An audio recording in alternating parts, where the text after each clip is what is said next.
ஆன்மீக அன்பர்கள் அனைவருக்கும் வணக்கம். சென்ற 6 பதிவுகளில் அன்னை அபிராமியை பற்றிய அந்தாதி பாடல்களை பார்த்தோம். இது 7வது பதிவேற்றம். பாடல்களின் விளக்கத்தையும் சேர்த்து பதிவு செய்திருக்கின்றோம். இன்றைய 7ஆம் பதிவில் நாம் காணவிருப்பது 40 முதல் 45 வரையிலும் உள்ள பாடல்கள். கண்டு கேட்டு மற்றவர்களுக்கும் பகிர்ந்து அன்னையின் அருளை பெற வேண்டுகிறேன். இதனை கேட்பதால் வரும் பலனை கேட்பவர்களே உணர்வார்கள். நல்ல தமிழால் இறைசக்தியை புகழ்வதாலும் அதனை கேட்பதாலும் வாழ்வில் எல்லா நலங்களையும் கைகூடி வரும் காலம் சொன்ன உண்மை. வாருங்கள், பதிவை கேட்கலாம்.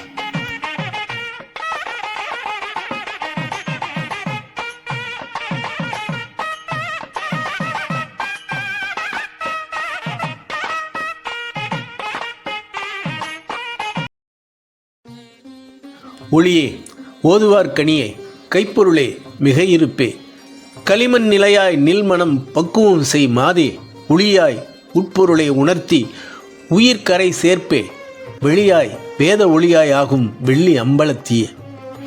அம்மா, நீயே ஒளிரூபமாவாய்.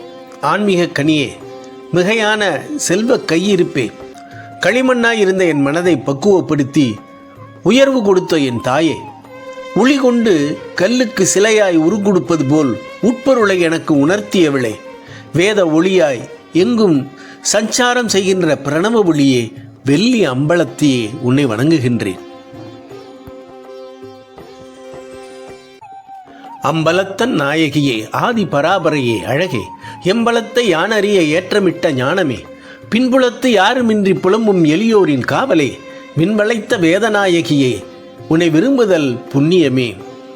அம்மா, அம்பலத்தே ஆடும் அம்பல நாயகியே, ஆதி பராபரை எனப்படும் ஆதி சக்தியே, என் பலத்தை எனக்கு உணர்த்திய ஞானச் சுடரே, தனக்கு யாரும் பக்கத்துணை இல்லை என்று வருந்தும் அடியார்களின் பக்கத்துணையே, காவலே, வானோர்களை என்றும் வளமாய் வைத்திருக்கும் வேத நாயகியே, உன்னை நாடிக்கிடத்தல் எங்கள் புண்ணியமே.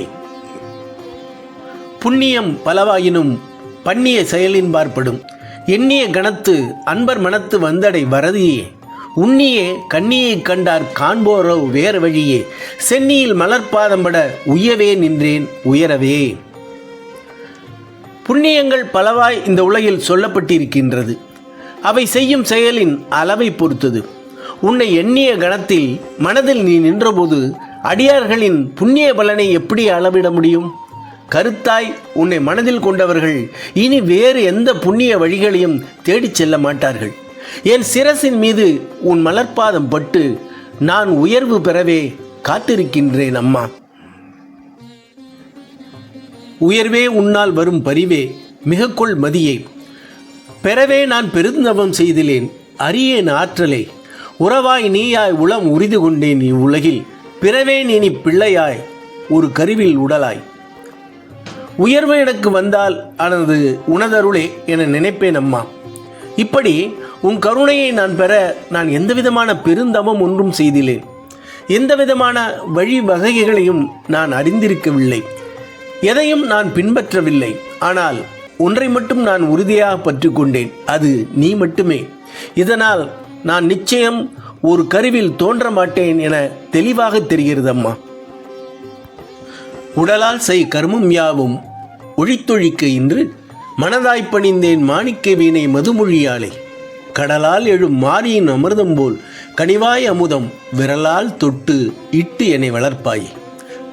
அம்மா, இந்த உடலால் செய்த தீய கருமங்கள் இருக்குமாயின் அவற்றையெல்லாம் முற்றிலும் போக்கிக் கொள்ள நிறைமனதோடு உன்னை கண்டு வணங்கினேன். கரத்தில் மாணிக்க வினையை ஏந்தியவளே, தேன்மொழியாலே, கடலில் கிடந்த நீரை மழை நீர் அமுதமாக்கும் மாறி அமுதே, உன் விரலால் அமிர்தம் ஒரு சொட்டு இட்டு என்னை தேவநிலைக்கு கொண்டு செல்வாயே. வளர்கோகிலமே, வண்ணப் பைங்கிளியே, வாகீசியே, களநிலப் பயிரே, கரையிலா கருணை கடலே, உலர்கனி இருப்புச் சுவையே, ஓங்காரியே, ஓர் தெய்வமே, மலர் மனமே, மண்கனி வளமே, வடுவாய் வருவாய் எதிரே. வளர்கோகிலமே, வண்ணப் பைங்கிளியே, வாகீசையே, களர் நிலத்தில் விளைந்து கிடக்கும் பயிரே, எல்லையில்லா கருணை பெருங்கடலே என்று இப்படியெல்லாம் உன்னை புகழ மனம் ஆசைப்படுகிறது. கதுப்பு கனியில் செறிந்த சுவை இனிப்பாகவும் உலர்ந்த கனியில் உறைந்த சுவையாகவும் இருக்கின்றாய். ஓம்காரியே, உலகுக்கோர் தெய்வமே, மலர்களில் உறையும் மனமே, மண் வளமே, அழகிய வடிவோடு என் எதிரே வருவாயம்மா.